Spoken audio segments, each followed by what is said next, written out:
You've been here at like the check-in booth for pretty much the whole day. What's your favorite like bike that you've seen today?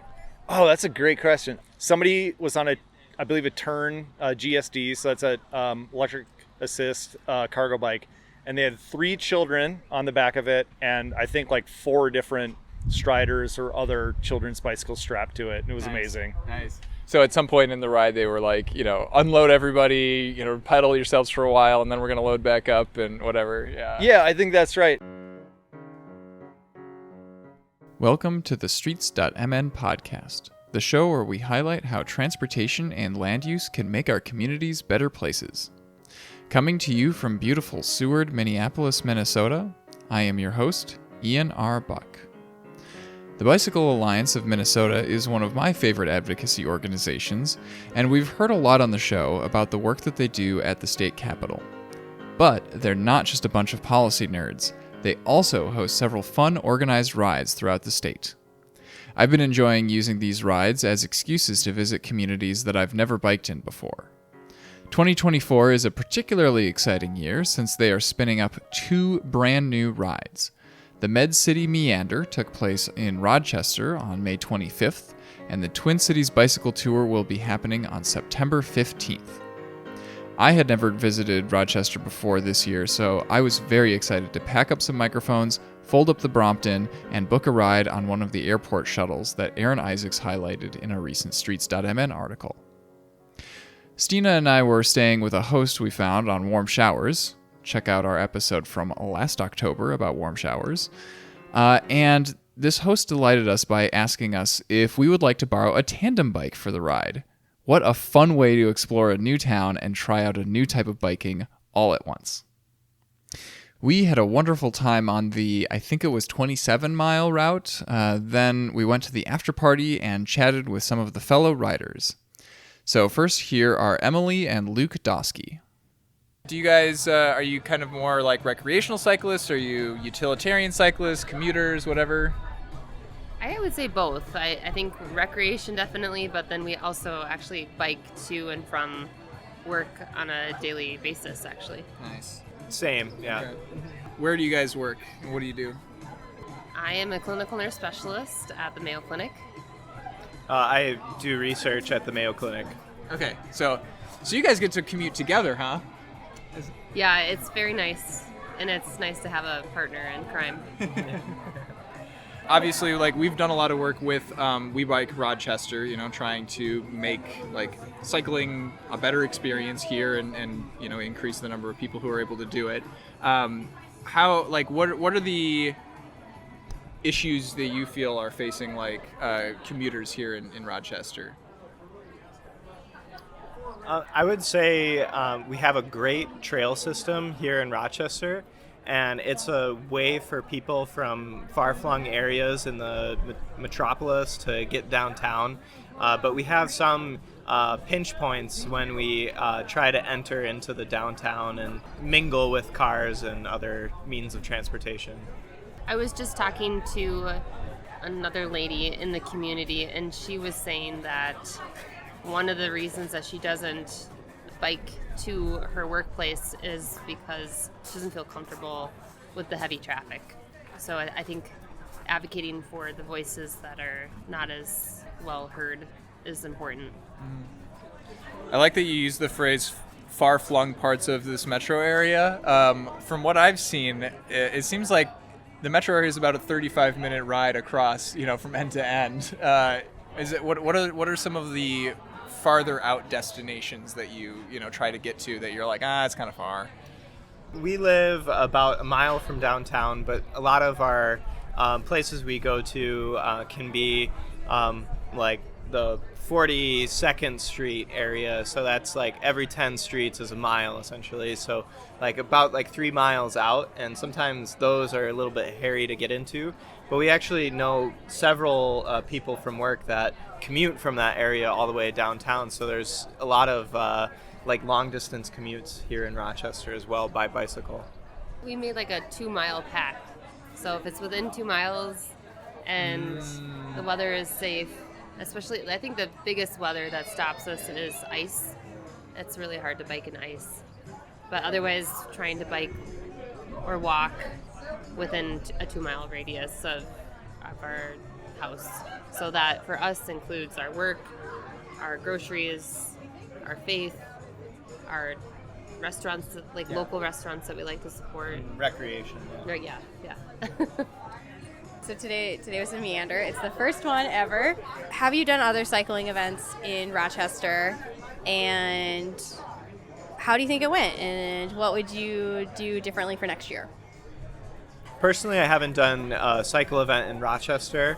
I've done several cycle events elsewhere.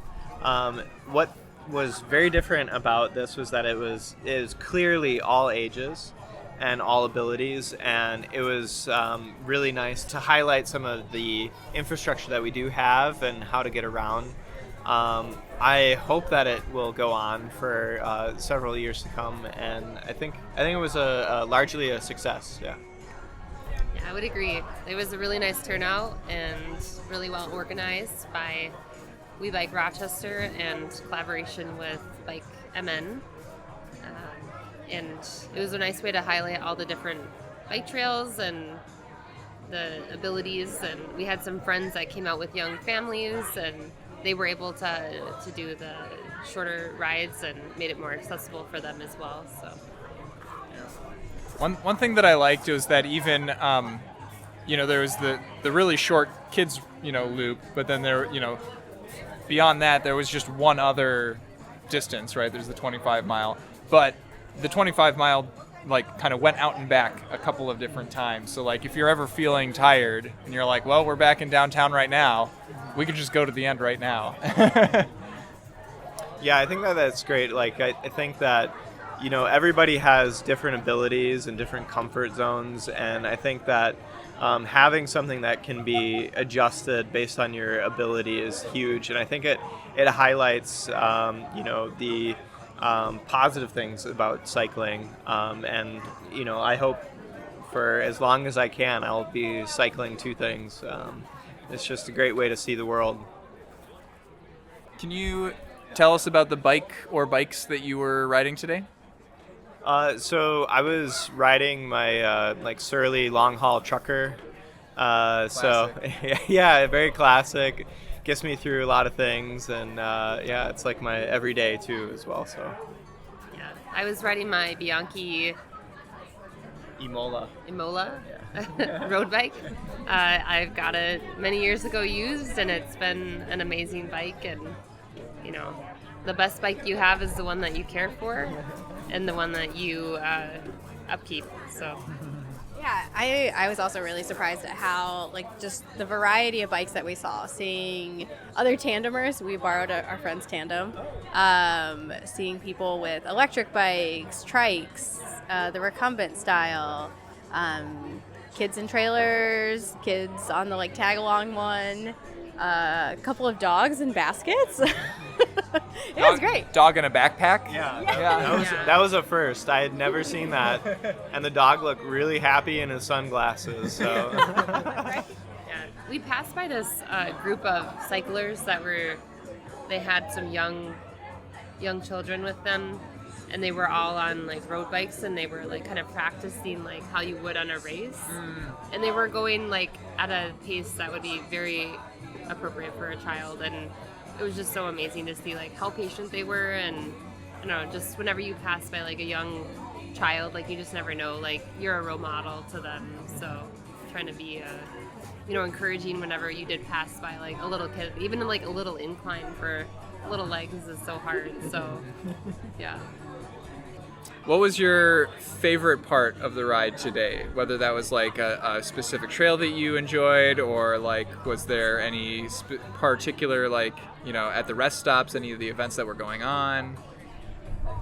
I would say there was somewhat of a sense of nostalgia. So I moved here 8 years ago, and introduced to trails there, and I'd moved throughout the city, and so there was the Bear Creek Trail, which was right near my first apartment in Rochester, and it's this curvy kind of road that's by a creek, and I just brought me back 8 years to when I moved to Rochester, and I was like, wow, it was a really fun time in my life, so it brought me back. So. I was gonna say the same thing. So, yeah, and the phlox, like all the flowers that are out right now, are stunning, and just there was a few spots that I didn't know that were connected, like over by the Rochester Honkers Stadium. There's like a connection there, kind of behind to Quarry Hill. I didn't know about that, so that was nice to learn, and the other areas. But yeah, I would agree the Bear Creek area was so pretty.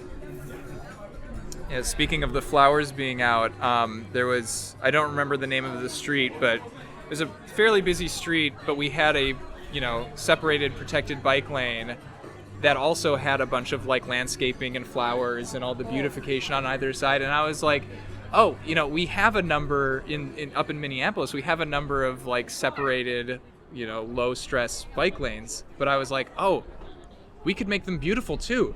Oh yeah, right. That's an option. Yeah, that's Broadway in Rochester, and they just put in those separated cycle tracks. And I mean, honestly, they've been amazing. I think infrastructure for our town, and really for the most vulnerable that want a bike but don't feel safe getting out on the road,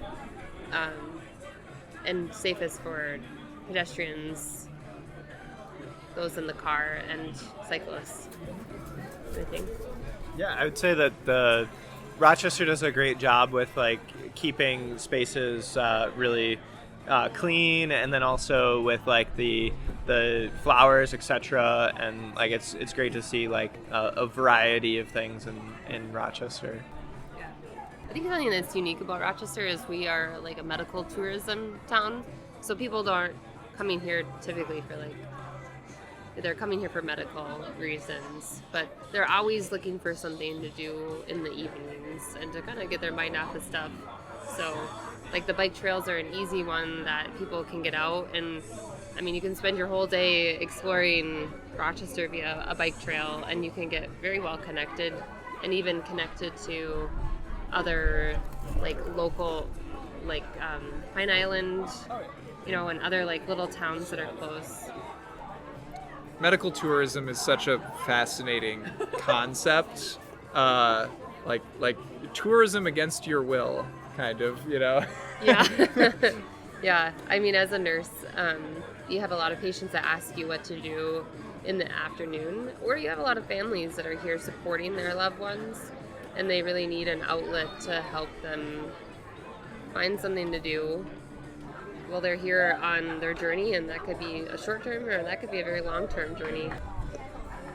Any other final thoughts about the ride today, or about cycling in general in Rochester? I would say that this like cycling and this size of a city is like very very nice, and working here and as a student, like cycling has given me so much flexibility and joy throughout the 8 years I've been here, and I wouldn't have done it any differently. I would say just if you're new to cycling, the best place to start is small stretches, and then build up to what makes you more comfortable. And there's a big community here, but there's a big community in Minnesota of cyclists, so you have the support there whenever you're ready to start your journey. Excellent. Emily, Luke, thanks for coming on the show. Yeah, thank you.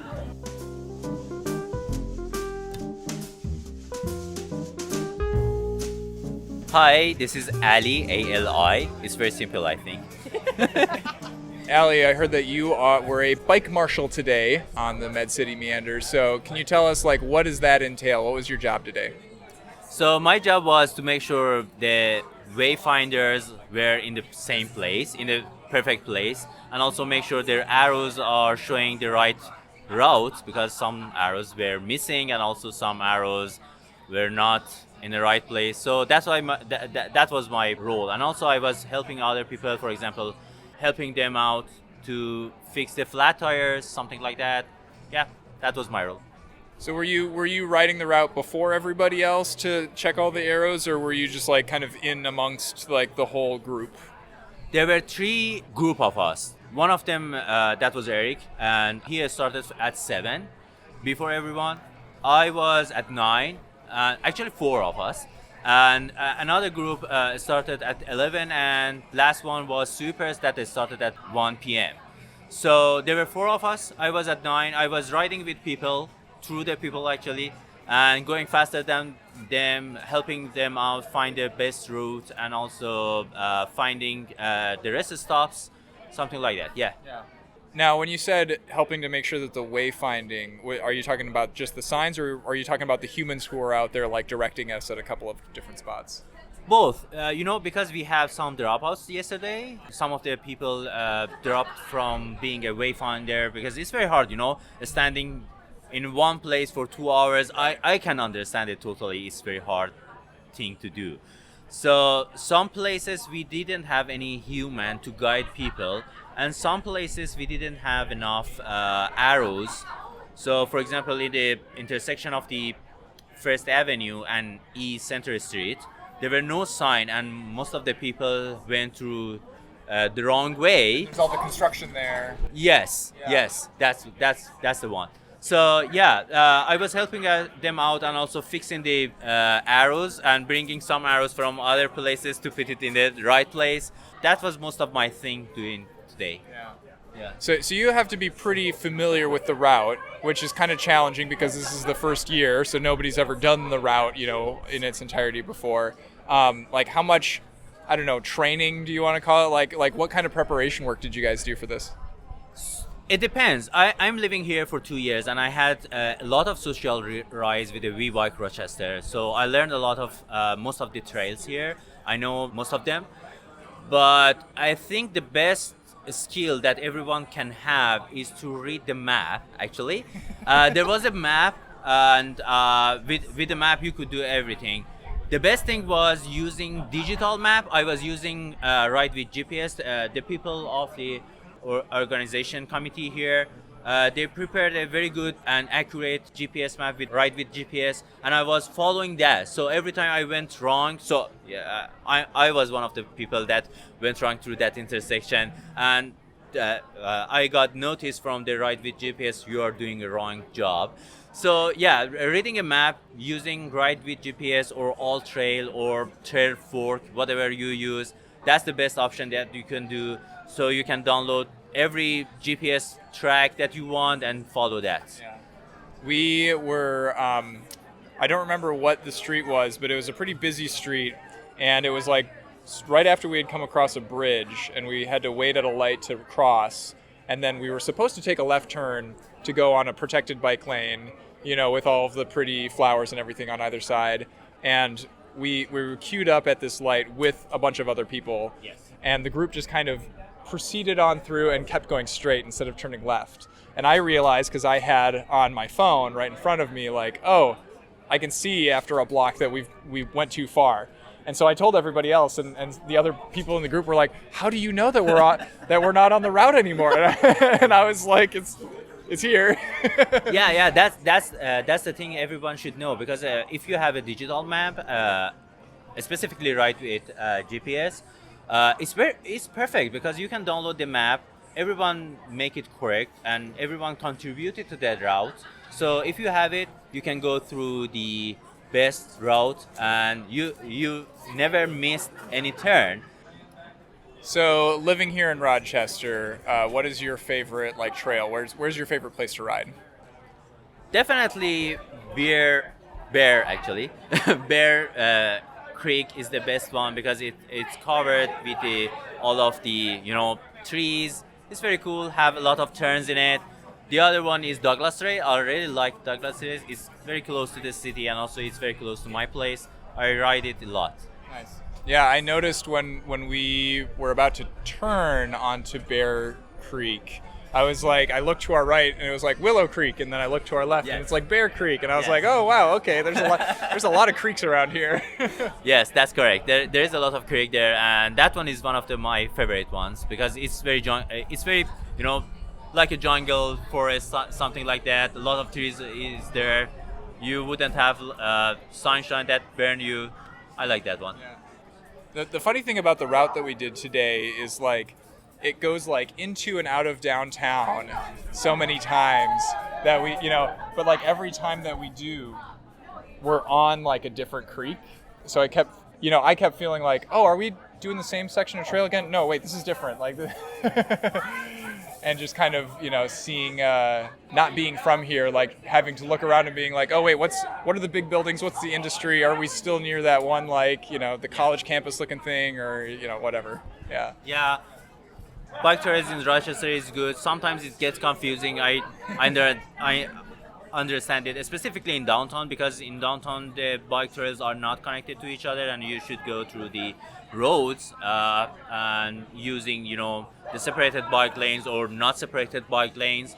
But except that, most of them are good, specifically if you follow the map. It's very good. Yeah, when I came into town yesterday, I tried to get creative and take a connection that I thought I saw that Google Maps didn't think was possible. Yes. And I'm pretty sure it would have been possible, except that there was a bunch of construction in that park. So it kind of bit me in the butt. That's the problem we are facing now, because Google Map and Apple Map are not doing very good at biking now. Apple Map is kind of better, in my opinion, better than Google Map. But still, for example, one of my friends 2 days ago used Google Map, and the Google Map directed her to the highway. So it was not very good option to have. But afterwards, we came back with my knowledge actually. We came back because I knew all the separated lanes and everything else. But Highway 14 has a bike lane on it, so obviously it's safe. No. It's not separated. As long as it's not separated bike lane, I don't think it's safe. Because, particularly if a bus passes you, that's not very good thing. And also trucks are going. I know that feeling. I was in that feeling. I don't like to experience it again. Separated bike lanes are good, but not separated one. Some people don't respect that lane. All right, any other thoughts about the event today, or how you think things went? Everything, in my opinion, maybe I'm biased because I was one of the ride marshals, but in my opinion, it was good. Last time I was a ride marshal in St. Paul Classic. I think this event was better than the other one. It was better organized, and also better arrows in the way.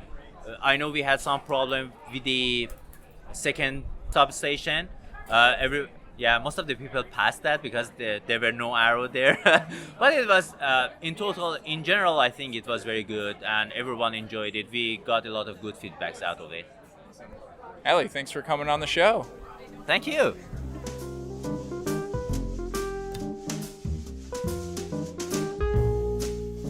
Now, one of my favorite things about events like this is that at the rest stops, the organizers often put forth a lot of extra effort to have something interesting going on. And in particular, I'm always a fan of when there is live music going on.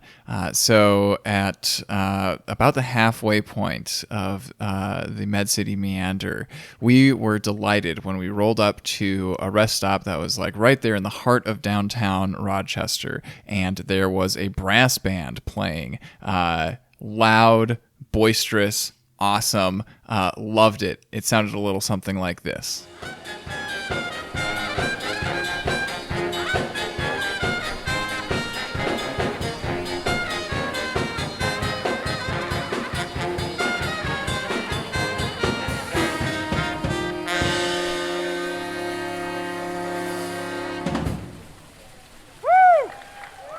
And we were further excited when we got to the after party that we spotted some of the band members there. So here is Becca. The downtown is called Peace Plaza. There's two ends of it.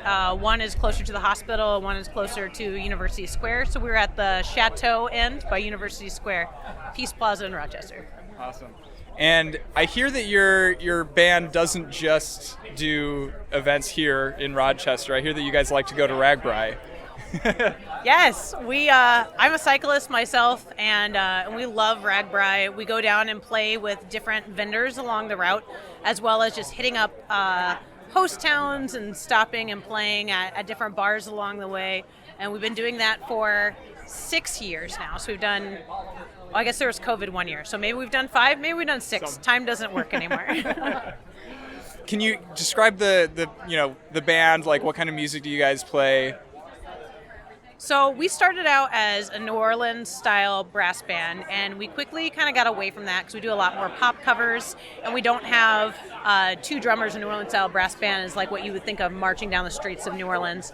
We have a set drummer, and our players are a trumpet, a trombone, two saxophones, a tenor and a bari, and myself on tuba. We do a lot of pop stuff. We've got 3 albums of music that we've written ourselves, which is also very poppy, has a big jazz influence in it. Yeah, you can find us on Spotify. Like, we're real musicians. And tell people the name of the band one more time so that they can find you. Sure, we're Loudmouth Brass. There you go. And so when we rolled up, when we looked at the map initially, we had overlooked that rest stop in downtown. And so we thought, like, oh, there's just some street festival going on. We're just going to keep rolling on through. And then we realized, like, oh, the band is wearing, like, cycling kit. They've got the little hats and they've got, the jerseys and everything. So we were like, wait, these are our people. I texted everybody last night to say, like, wouldn't it be fun if we wore cycling jerseys? And they're like, no, we don't have those. It's like, I have so many. I have so many cycling jerseys. I will outfit all of you in jerseys and hats. Please, please wear them. So you guys weren't, like, riding the ride and then stopping and, like, doing all the music and everything? Not today. When we do Ragbri, we ride to the stops and play at the stops and then ride out of the stops. Some of the band members don't ride very much, but there are 3 of us that are really avid cyclists. And I think that just the mentality of cycling really fits with what we do. It's a little bit DIY. It's a little bit like out of what you would think of as normal. We really enjoy playing for cyclists. Yeah. What was your favorite piece that you got to play today? Oh, that's a tough one. I'm gonna promote one of our songs because it's really easy to say, like, oh, this cover is so good. Eric, the bari sax player, wrote a piece called Horizons.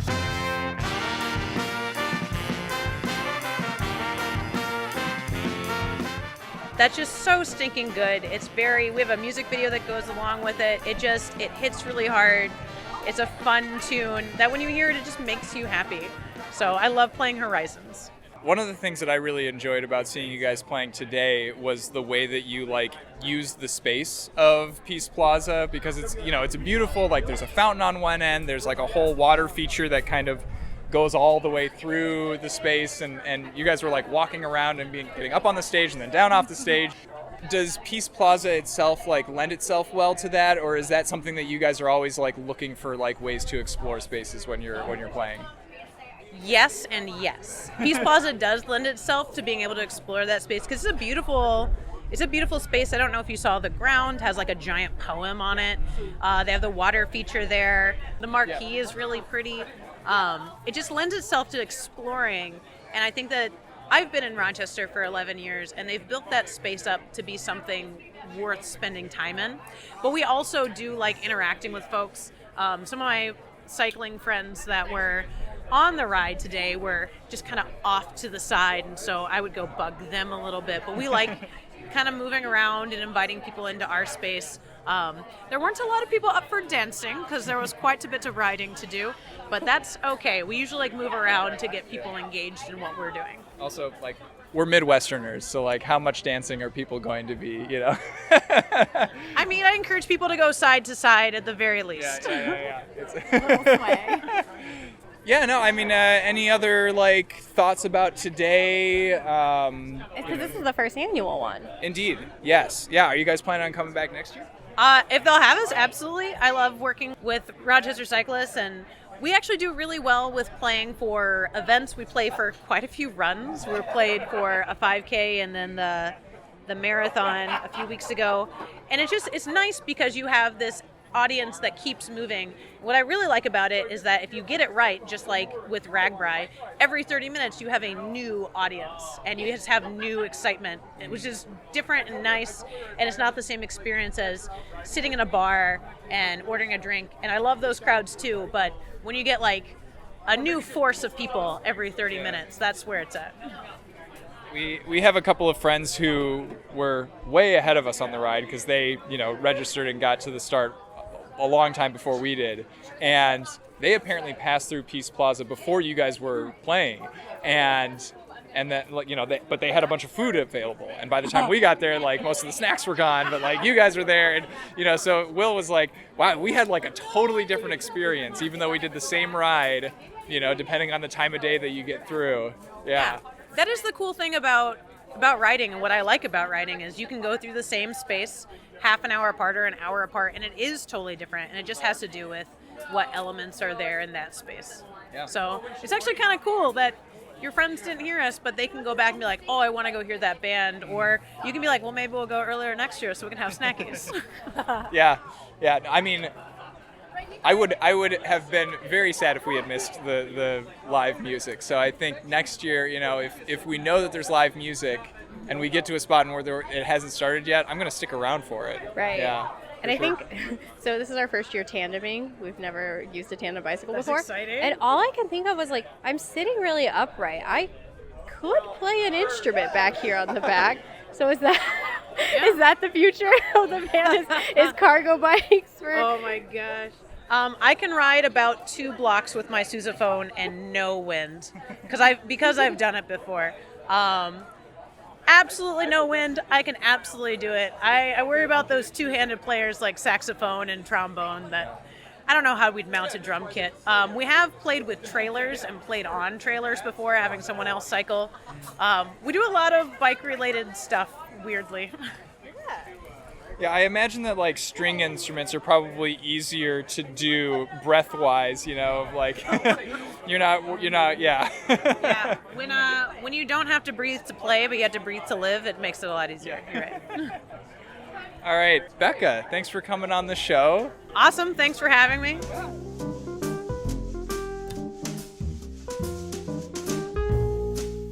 All right, now that we've heard a little bit about what it was like to be on the ride, let's talk about some of the behind-the-scenes details. I caught up with Ted Duepner right at the end of the ride. He was running the registration booth, so he had some raw numbers for me. You work at Bicycle Alliance of Minnesota. What is your position? I'm the supporter relations and engagement manager. Sounds like a made-up title, right? Sounds a very nonprofit title. Yeah. So what was our numbers today? How many people did we have riding this thing? Yeah. So it's first year event. I was really hoping, to get about 300 riders, and we ended up getting 445 pre-registered, and picked up another 60 or 70 day of. I mean, nice. Weather turned out really nice, so I think that's why a number of people decided to come out. Yeah. Those of us who finished earlier, I think, didn't have to deal with this wind quite as much. Here we are with all of the papers whipping around us right now. Yeah, I mean, the last time I was down here to kind of talk to them about this ride, I was remarking how windy it was, and everybody who's locally here was surprised that I was surprised it was windy, because they're like, this is one of the windiest cities in the U.S. And they're like, Google it, and I'm like, okay. And sure enough, it definitely is. Everybody's got to have those like one or two things that's just like the local pride. Exactly. Right. Yeah. And I mean, so there's always like a resistance level of 6 or 7 when you're going into it, and you get like almost that e-bike like assistance when it's at your back. Yeah. You've been here at like the check-in booth for pretty much the whole day. What's your favorite like bike that you've seen today?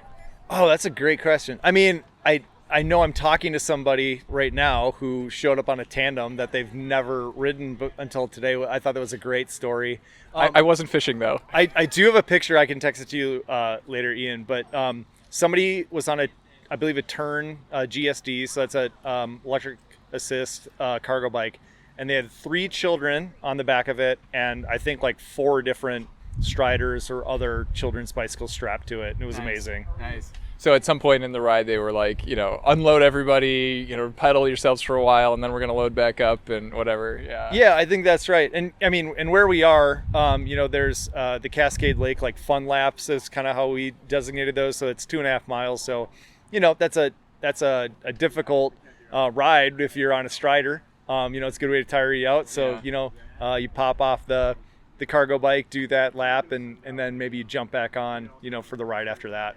I love that you guys had like a little skills course for like kids here at the start, with cones and everything. What was the inspiration for that? Yeah, so one of the local partners there who hosts bike rodeos, and a number of them, was just asked to kind of bring the same equipment and setup that they usually do. And yeah, it was a blast. I mean, I saw some adults doing it as well. There's a little ramp too. I even saw a couple of kids like kind of, somewhat crash into each other, but they were all laughing while they were doing it. So yeah, it seemed like it was really fun. I mean, who knew like how much fun you can have with just some cones and pool noodles, Yeah, it's really fun. Yeah, we were kind of hoping that it was still going to be set out by the time we got back so we could try the tandem on it and see like what kind of turn radius we can get. Yeah, it's got a little bit of almost like Little League, like New Belgium urban assault ride vibes. I'm not sure if you're familiar, but like that was like a checkpoint race, almost like an alley cat, but at each stop you had to like perform like some kind of obstacle course. And some of them were things like that. You'd have to do like a bicycle limbo, or maybe you'd had to ride big wheels like through like a cone course or something like that. Just little ridiculous things. Yeah. So yeah, I think a number of adults were kind of jealous of kids getting things like that, and they'd be happy to do those as well. And and we've seen those like Minneapolis bike parks like reutilizing like these dilapidated tennis courts, to set up little features and stuff like that. And man, I see kids and families doing that stuff every day. Yeah. Any other final thoughts about the inaugural Med City Meander today? Yeah, I just got to give like so much credit to our local chapter here, We Bike Rochester. I know they're apprehensive. Like there's a number of perfectionists in this group, and a lot of times they do deliver on that. But this is going to be a learning experience. But I think we came away with a lot of smiles. There's a lot of interest in doing this again. And yeah, I think it's overwhelmingly successful for a first year event. So I'm really, really proud of We Bike Rochester. They should feel really great about this. Yeah, I'm excited to come and do this again next year. Yeah. Absolutely. Let's get more people down to Rochester. I'm not super familiar with the area, and every time I come, I find something else that I really like about it. Yeah, I'm excited to stick around tomorrow and do a little, some more touristy things and check out some of the museums and stuff. So yeah, excellent. Yeah, I think there's a lot of hidden gems here for sure. All right, Ted, thanks for coming on the show. Absolutely. Thanks, Ian.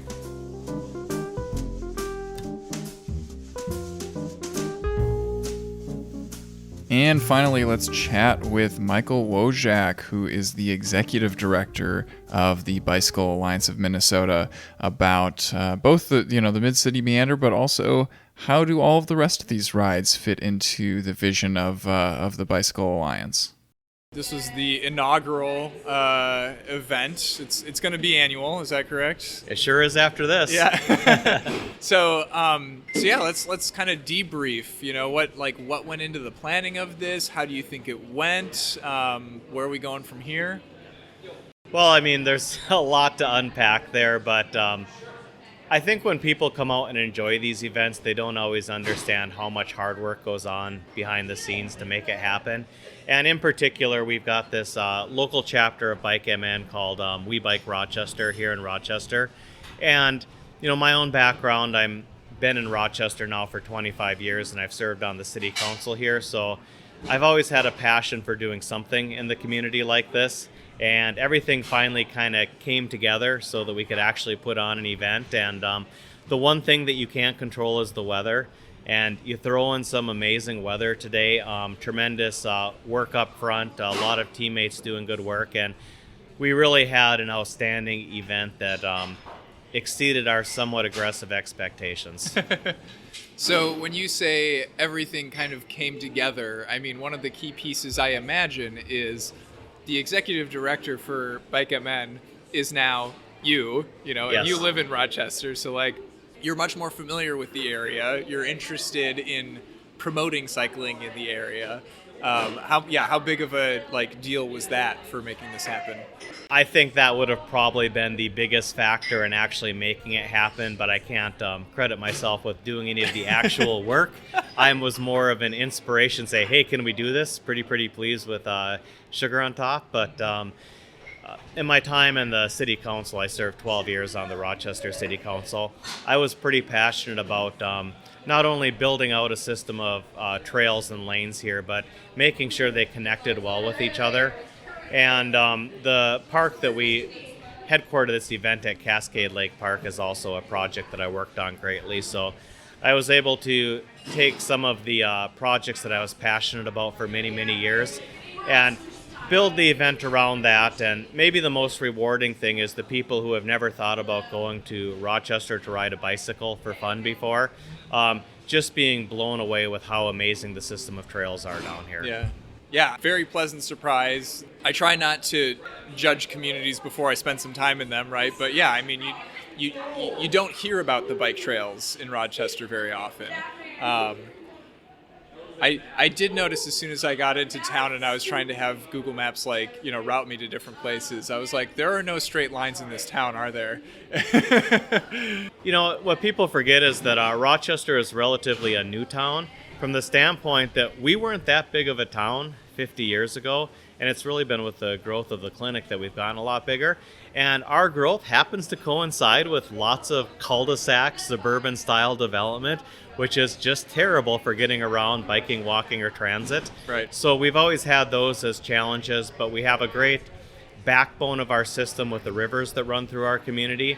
And little by little, we're making connections in the dense, busy downtown core and other places to make sure that you can get from point A to point B. When I was on the city council, my go-to phrase was that we have a great bike trail system as long as you don't need to get anywhere, and that's what we've been working to improve. Yeah. I mean, beautiful trails, super fun to ride on, and also when we're almost doubling the time that it takes to get from one place to another because the only safe route to get there is very windy. Yeah.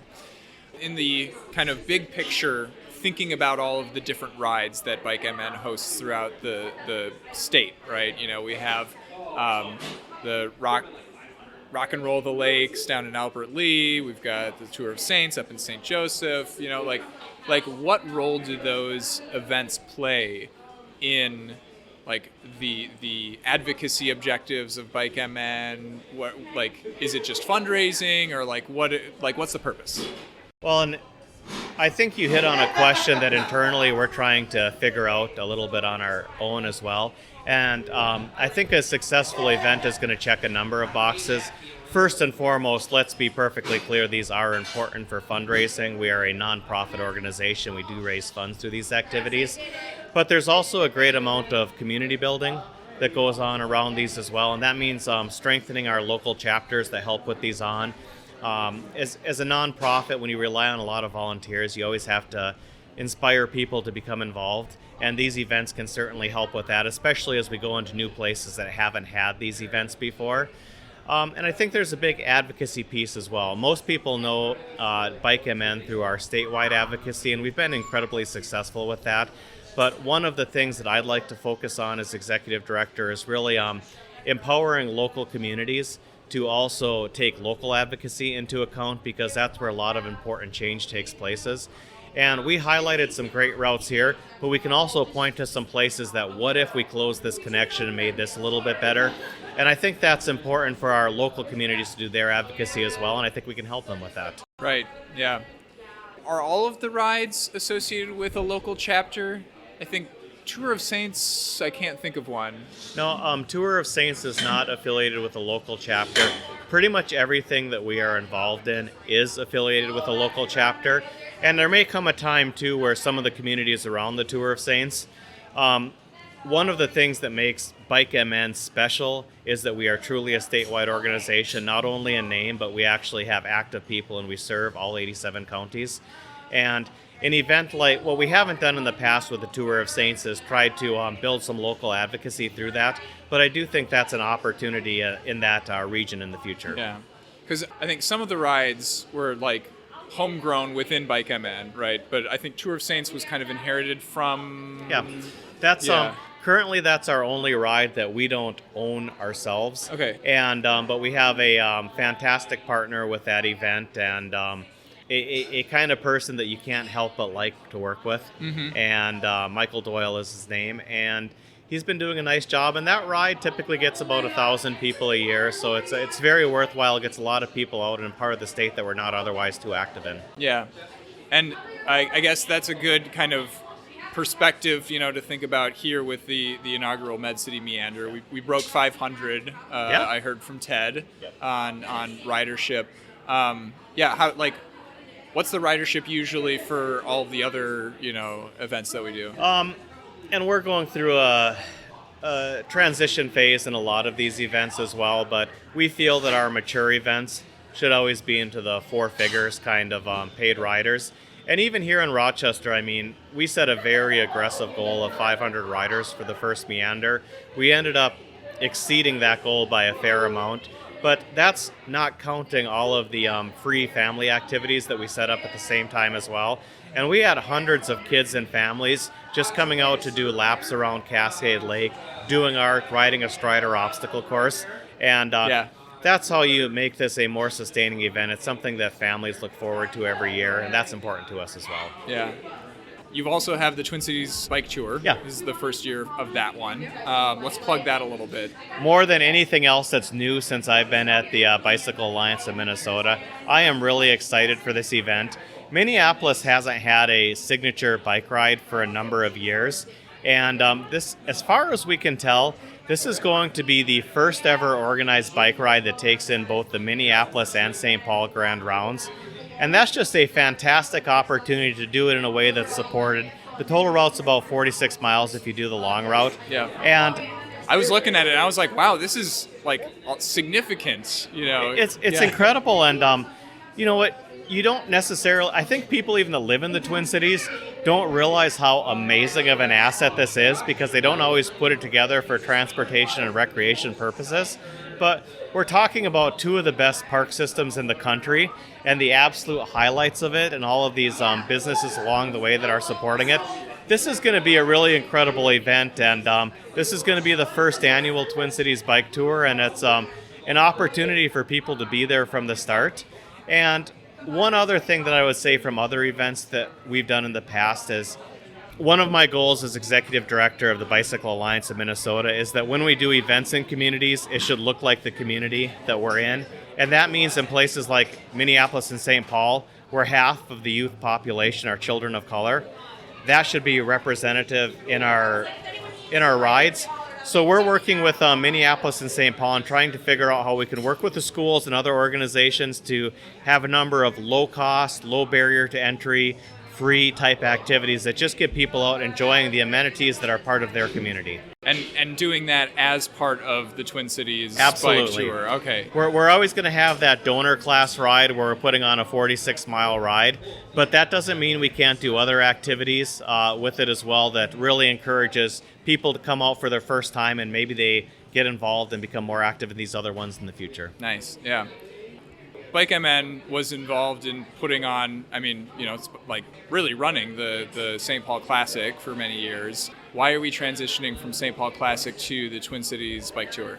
So we don't see the Twin Cities Bike Tour as necessarily being a competing event. It's a very different event.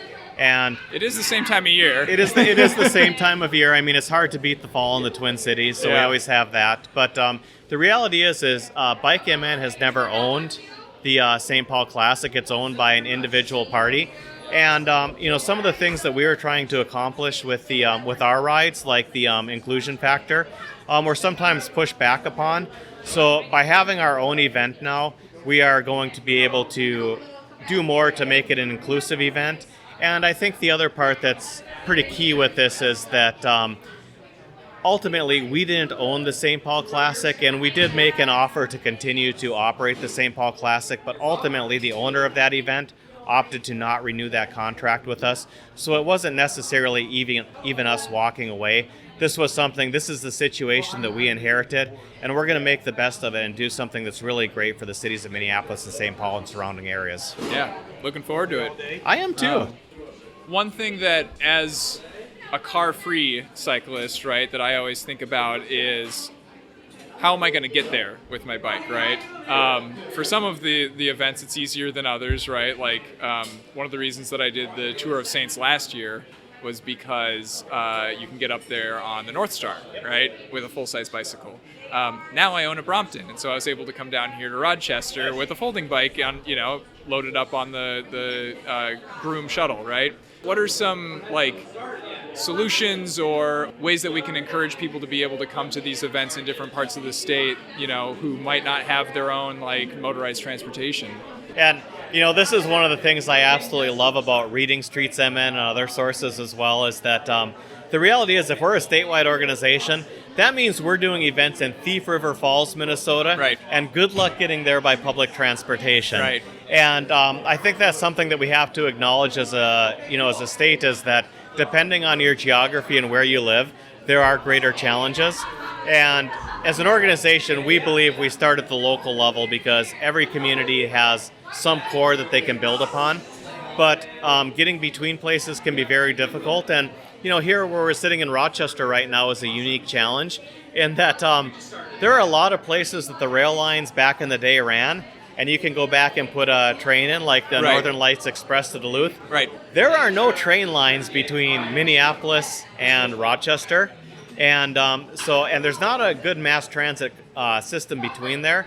So ultimately, it is a gap that we acknowledge, and we do not live on an island. We understand that there are a lot of organizations doing transportation work that care about these issues, and we try to be a good partner for these organizations. But fundamentally, transit between regional centers and Minnesota is fundamentally broken, and we need to do more to make it better. And certainly, Rochester to Minneapolis is one of those challenges where we have to come up with some feasible solutions, because that's the only real path forward to truly decarbonize and democratize our transit.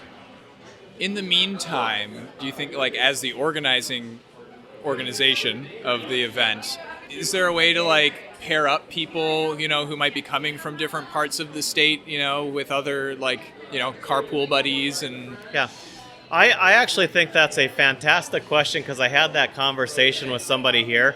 I was pitching them on the Twin Cities bike tour, and they're like, but I'd have to find a way of getting up there because I live car-free here. Yeah. And I'm like, that is a good point, and I almost guarantee you, as part of that registration, if you send that comment to us, there's probably somebody else coming from that same region. And to the extent that we can pair people, which is beneficial in a number of different ways, it just increases the ability of people to participate in our events, and that's really awesome. Yeah.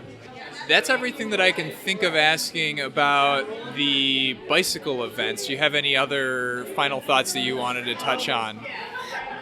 Maybe one other thing that I'd like to maybe throw out there is that when BikeMN is functioning at our peak, we are a connector of different groups who care about the same issues, particularly with our statewide influence. And, to somebody who might be listening who's interested in, how do we make this happen in our community, it really starts with a few people who are willing to step up and say, hey, we'd like to do something like this. It doesn't have to be grandiose. Not everyone's going to have many hundreds of people at their first annual event. But it really is about building community, so we want to be a statewide organization. We encourage people to contact us if this is something they'd like to see in their community, because we'd like to be their partner in it. Yeah, yeah.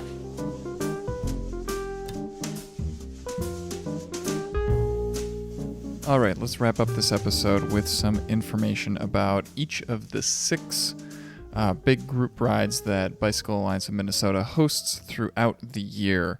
So each one of these is our annual events. First, we have the Lake Alice 100, which happens every year on the Saturday before Mother's Day. This is the only one that is free. It takes place in Fergus Falls, and it has probably the most unique route of any of them. It is a short loop around Lake Alice. It's a little bit over a mile, and the idea is that you circle the lake as many times as you want to throughout the day, and just have fun. I'm looking forward to checking this one out in future years because Fergus Falls is the end of the Central Lakes Trail.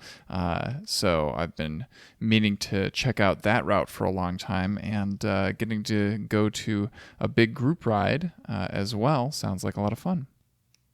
The Med City Meander, as we've been talking about for most of this episode, is every Saturday before Memorial Day, and has several different distance routes available, all on paved trails. If you are listening to this episode on the week that it was published, the Tour of Saints is the one that's coming up really soon. In 2024, Tour of Saints is happening on Sunday, July 21st. This one is out by St. Joseph, Minnesota, just a little bit northwest of St. Cloud. And you have 3 different distances to choose from there.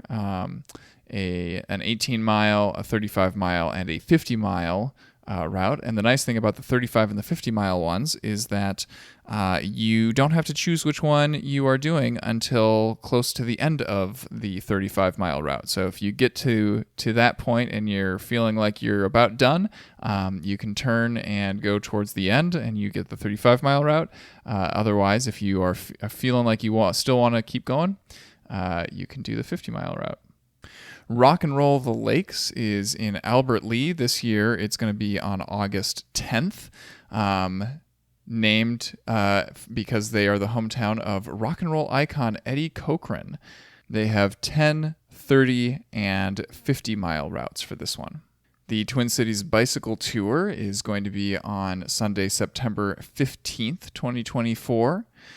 We have 3 different distances available for this one.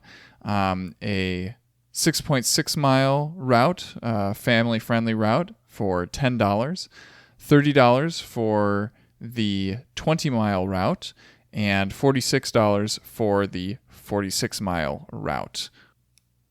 And finally, the Rosewood Gramble is going to be on Saturday, September 28th, 2024, up in Thief River Falls. This is the only one that includes significant gravel options. So they have a Sweet 16 paved route. They have the Rosewood route, which is a 30-mile paved route. And then they have 2 different versions of the Gramble. The Gramble 40K is a gravel route, and the Gramble 100K is also a gravel route. So whatever kind of riding you like to do and whatever part of the state you're going to go to, I hope to see you at a few of these events. Thanks for joining us for this episode of the Streets.mn podcast. The show is released under a Creative Commons Attribution Non-Commercial Non-Derivative license, so feel free to republish the episode as long as you are not altering it and you are not profiting from it. The music in this episode is by Eric Brandt and the Urban Hillbilly Quartet, along with a guest appearance of Horizons by the Loudmouth Brass Band. This episode was edited by Jeremy Winter, engineered and transcribed by Stina Neel, and hosted by me, Ian R. Buck. We're always looking to feature new voices on the Streets.mn podcast, so if you have ideas for future episodes, drop us a line at podcast@streets.mn. Streets.mn is a community blog and podcast and relies on contributions from audience members like you. If you can make a one-time or recurring donation, you can find more information about doing so at streets.mn/donate. Find other listeners and discuss this episode on your favorite social media platform using the hashtag StreetsMNPodcast. Until next time, take care.